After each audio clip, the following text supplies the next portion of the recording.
I'm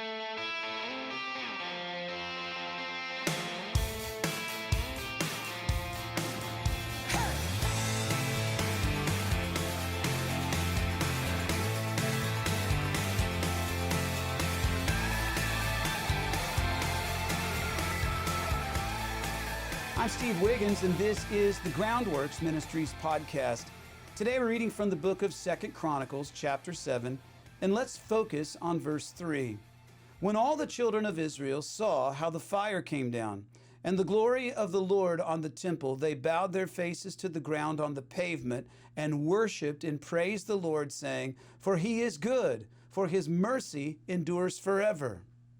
Now there's a lot of talk these days in our Christian culture about God's grace. His grace is a good thing. It's a great thing.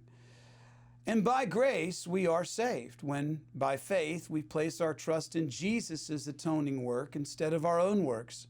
And often we hear those words, grace and mercy, put together, and they go well together. But they're not the same thing as if they're identical twins.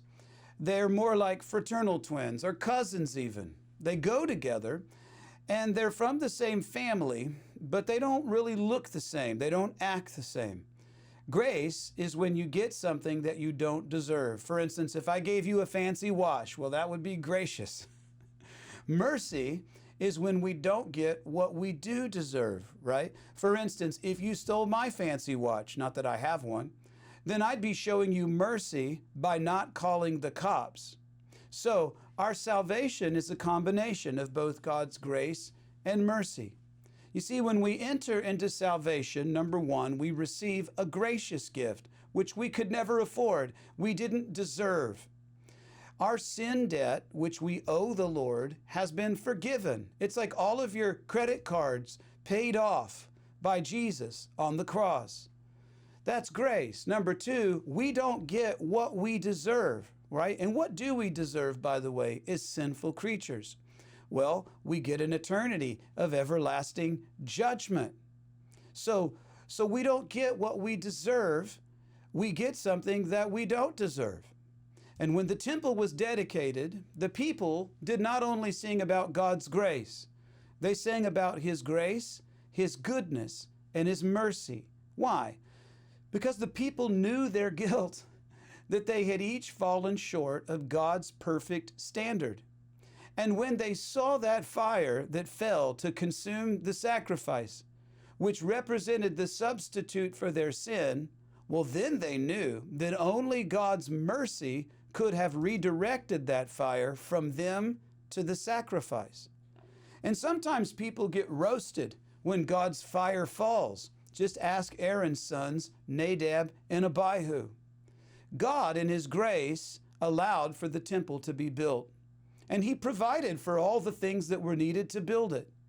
And in His mercy, He allows people to make right their relationship with Him so that they don't get what their sin deserves. The Lord knew on the day that the temple was dedicated that Israel would eventually forsake His grace and be in need of His mercy over and over again. Immediately after confirming His satisfaction with the temple and affirming His willingness to meet with them there, God gave the people very clear terms as to how they must return to Him if they ever choose to reject His word and live like the pagan nations. And it's like receiving a new car as a gift for finishing rehab and then immediately being told how to get your car back after it's impounded once you are driving drunk again. 2 Chronicles chapter 7, verses 12 through 15.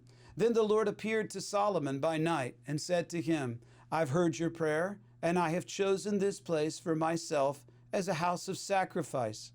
And when I shut up heaven, and there is no rain, or command the locust to devour the land, or send pestilence among my people, if my people who are called by my name will humble themselves and pray, and seek my face, and turn from their wicked ways, then I will hear from heaven, and will forgive their sin, and heal their land. Now my eyes will be open to the ears attentive to make prayer to the prayers made to this place." You know, our nation has despised God's grace.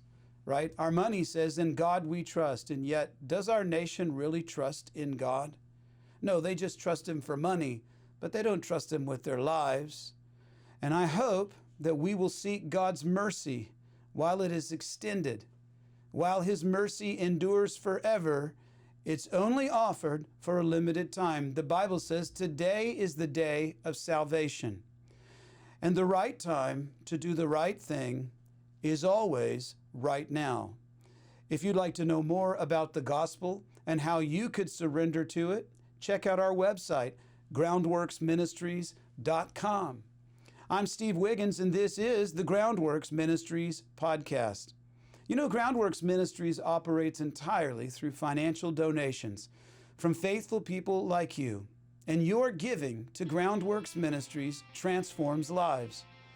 Would you consider making a donation to Groundworks Ministries today? Because we need your monthly support now more than ever. And donating is secure and it's easy at our website, groundworksministries.com. Another way to help is to tell people about Groundworks Ministries. Share these podcasts with your friends and family and your social media.